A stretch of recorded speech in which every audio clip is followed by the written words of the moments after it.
अस्सलाम वालेकुम dear students. Exercise number 1.8 question number 1। इस एक्सरसाइज में हमें बोर्ड मास का असूल इस्तेमाल करना पड़ेगा।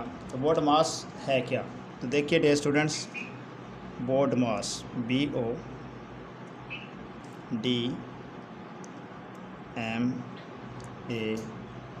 BODMAS, बोर्ड मास में B से मुराद है ब्रैकेट, B से मुराद है ब्रैकेट, मतलब है ब्रैकेट को हल करना। इस तरह की ब्रैकेट्स हो सकती हैं, इस तरह की भी हो सकती हैं, ठीक है, बड़ी ब्रैकेट भी हो सकती है। तो ये होती हैं ब्रैकेट्स, मतलब है ब्रैकेट्स को हल करना। और ओ का मतलब है ऑफ, ओ मानी ऑफ,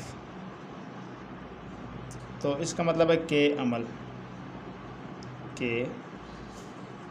इसका मतलब यहाँ समझेंगे हम के अमल, यानी ओ से ऑफ बनता है।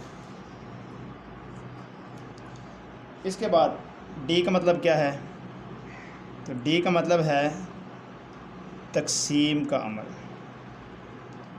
मतलब है तकसीम।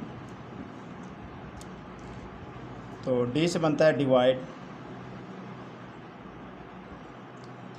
मतलब है तकसीम।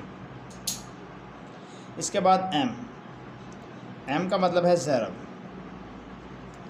यानी मल्टीप्लाई, और ए का मतलब है जमा, यानी ऐड। तो तकसीम की साइन, मल्टीप्लाई की, जमा की। और एस का मतलब है सब्ट्रैक्ट, एस से मुराद है सब्ट्रैक्ट, यानी तफरीक। तो सब्ट्रैक्ट ACT, सब्ट्रैक्ट यानी तफरीक।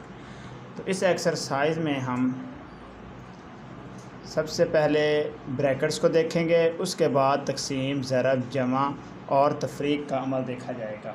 तो ब्रैकेट्स को पहले हल करना है। बोर्ड मास हमें ये बताता है कि पहले ब्रैकेट्स को हल करें, फिर तकसीम करें, फिर ज़रब करें, फिर जमा करें, फिर तफरीक करें। अगर ब्रैकेट्स के अंदर ये अवामिल आ जाते हैं, जमा, ज़रब, तकसीम, माइनस वगैरह, तो फिर ब्रैकेट के अंदर भी यही असूल चलेगा कि पहले तकसीम, बाद में ज़रब, फिर जमा और फिर तफरीक को हल किया जाएगा।